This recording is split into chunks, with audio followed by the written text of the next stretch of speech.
So let's talk about escalation clauses and bully offers. Now, as a little aside, this is one of the things that I have a really, really hard time just giving away, but I made a commitment to just put it all out there and hope that by giving good things, I get good things. So first of all, an escalation clause. There's a lot of people who think they're a little gimmicky, but they're very effective. And basically what an escalation clause is this. You can have your cake and eat it too. So let's say the property is $450,000. It's listed at $450,000. You can make an offer of $450,000 and say, I will escalate to $480,000 and I will pay $1,000 over any legit offer you have. What's a legit offer? An offer that's signed, agreement of sale with a pre-approval, and they have to supply and show you that. So at the end of the day, even though you would have paid $480,000, if the only offer they get is $465,000 on a house that listed for $450,000, you would pay $466,000 and you would get the house and you would knock it down and you would not pay the $480,000. So in a nutshell, that's what an escalation clause is. Let me tell you one of the best ways in case you're working with a newer agent. Hopefully you're going to be working with me or somebody in my span of control. But if you're not, I get it. Everybody has relationships. One of the best things to do is whenever a consumer or a buyer decides that they're going to buy a house, the realtor should reach out to the other side and start gathering some information, let them know they might be putting in an offer, and get as much information as they can. And I'll cover that in another video. That's a whole other video.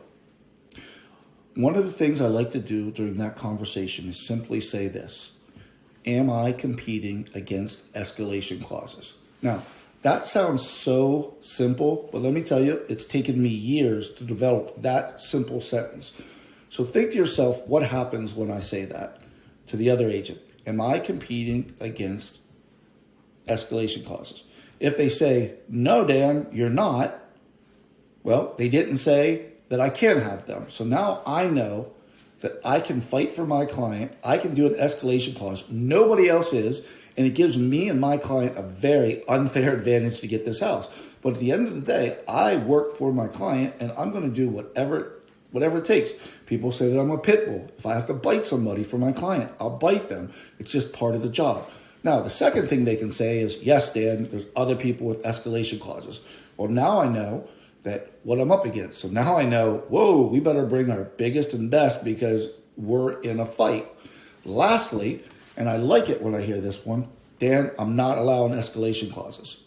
That's great. So I know we're all on the same playing field. My favorite, of course, is, no, Dan, we've had 4 or 5 offers and no one's put an escalation clause in. And she didn't say we can't do it. So now I'm winning. I'm winning that fight. My client's getting that house and I'm going to look like a great person. All right, bully offers. Bully offers are the most misunderstood weapon that we can use in our arsenal. And most new real estate agents or even real estate agents that hate controversy or hate conflict won't use them. And it basically goes like this. The house comes on a Friday night and they have 10 or 15 showings on Saturday. They have set a time on Wednesday to review all offers. You give them an offer that is so good, but you only give them 1 day to respond, and it pushes them, and I mean a good offer, maybe like $30,000, $40,000 over. The house is probably going to go that much anyways, but they don't know that. You put it on at midnight that night, or you walk away. Now, you have to be willing to walk away, but it forces that real estate agent, they have, by the rules of the Real Estate Association and that govern Pennsylvania, they have to present that offer.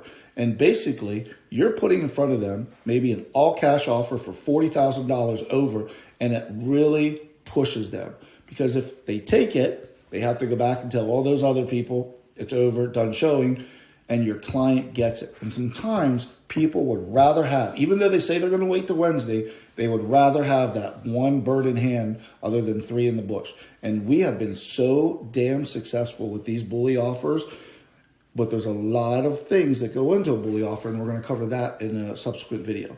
I'm Dan Parson, and watch my wrap up. Thank you.